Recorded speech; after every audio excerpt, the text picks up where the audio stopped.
Hello, my name's Joseph Tame. I've been the SILAS Student Ambassador for the School of East Asian Studies for the past year, and today I'm going to talk a little bit about SIAS's Techno IBL projects. We're going to focus on Japanese speaking and listening classes, as that's where a lot of this technology has been used. So one issue with teaching Japanese, learning Japanese is, well, Japan's a long way away, it's the other side of the world, and it's difficult to kind of make it real, to make it relevant for students here in Sheffield. So what SIAS has done until now is they've tended to have a VHS video library, and they'll have news stories on there, but it's difficult and expensive to keep that up to date and relevant. Now, thanks to SILAS, tutors have been able to go to Japan, record interviews with people in Japan, whether it's students or people on the street or people working in specialist centres on various topics such as cancer or bans on smoking in public, things like this, controversial kind of topics.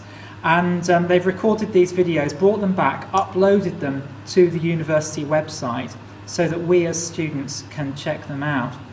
Here's an example. So essentially, yes, we're setting the scene, starting to stimulate debate, starting to get students thinking about these issues. Here's an example of one such video. じゃあ皆さんはドナーカードを持っていますか？それから献血をしたことがありますか？ Well, you may not understand Japanese, so there the tutor, our teacher, was asking these three university students whether they held donor cards, whether they'd ever donated blood, and there followed about 20-25 minute interview with these students talking about these issues, which we would then go on to study in class. The technology is then used to carry out in-class research and debate. So we've watched the video. We've been sent an email by our tutor saying, please go out and research donor cards or giving blood or cancer, whatever. Go out, research those things and bring your materials into the classroom. So we'll come into the class, we'll be separated, for example, into two groups. One is pro-banning smoking in public, one is anti-banning smoking in public. And we'll come in and we'll say, right, well, I've done this research and I'm going to show everyone my argument. So we've all got a laptop in front of us. We can project whatever's on our laptop onto the wall screen on the wall. So, for example, we might have these statistics about smoking. 50% of Japanese think that smoking makes you ill, and only 33% believe it kills. We might also bring up some other Japanese statistics. This is from a Japanese news website talking about cancer. Or we may prepare a presentation to show our point of view, and we were unable to do this until we had the technology available to show these kind of presentations in class. We might also pull in YouTube videos. So we've got these two groups, big debate, and someone says, yes, well, in Japan, the government is very anti-smoking, and someone else might say, hang on a sec, have you seen this Japan tobacco advert?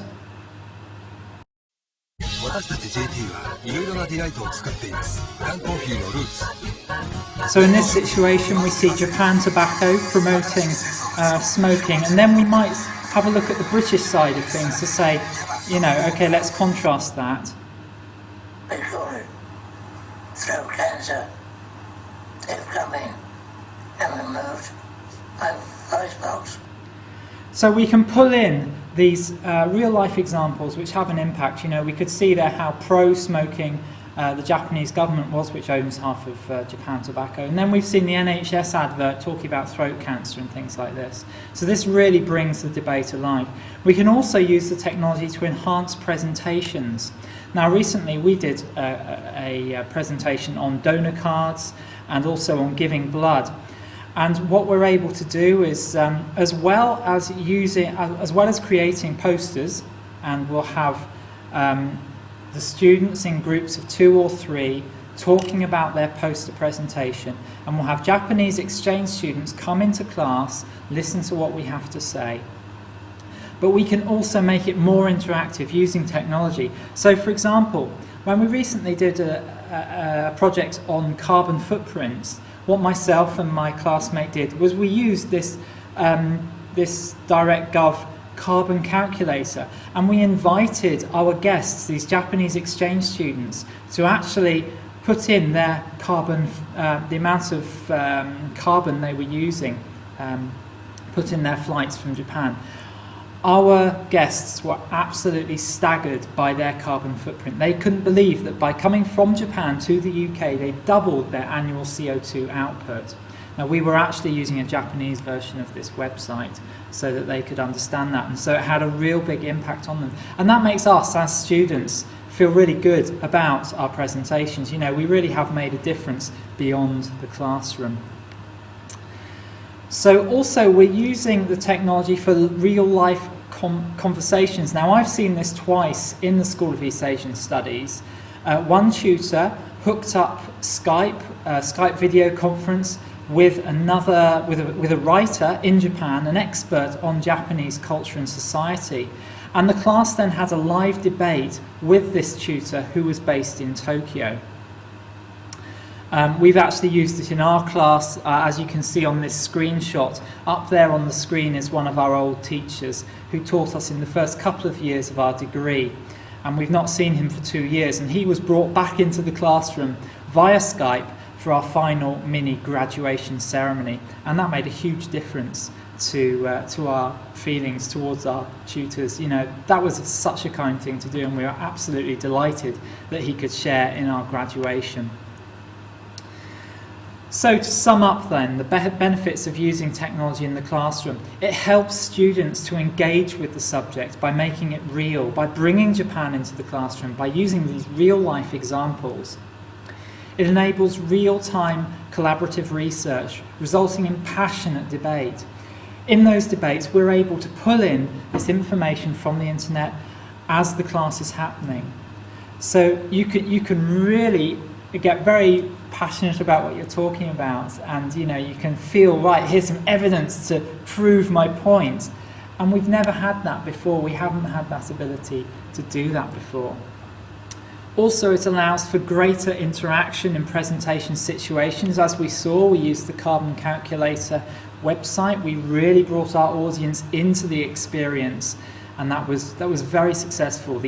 Our audience they really felt the impacts. They were glad they attended our session. And we, as students, we felt, wow, you know, we've really done something important here, and that was great. It allows for link-ups with speakers outside of Sheffield. Now, with a subject like Japan, you know, it's 9,000 miles away, I think, and it can be tricky sometimes to make it real. So if you can bring in speakers, experts from outside of Sheffield into the classroom, that's fantastic. Have these interactive question and answer sessions. And the thing is, this technology is now available. It's free, essentially free, and it's available for all of us. The result of all this is very happy students. As you can see, this is our class on the final day of our 4-year degree in Japanese studies, and absolutely delighted with the teaching that we've had here. Really fantastic experience. Really appreciate all the effort that's been put in to develop this virtual language lab, which is what the whole project has centered around. We were so delighted, in fact, that we decided to nominate our tutors for a Silas IBL award, and we were delighted that our sensei, our teacher, Miyuki Nagai, was awarded the £2,000 prize in recognition of the excellence in her approach to teaching Japanese. And this will help fund the virtual language lab, fund these videos for future years, and open it up to all years within our course. So that, ladies and gentlemen, is the end of my presentation.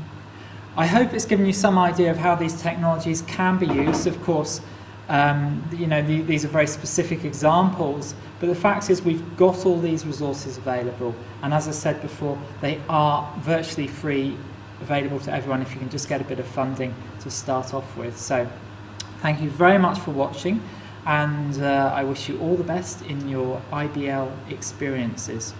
Thank you.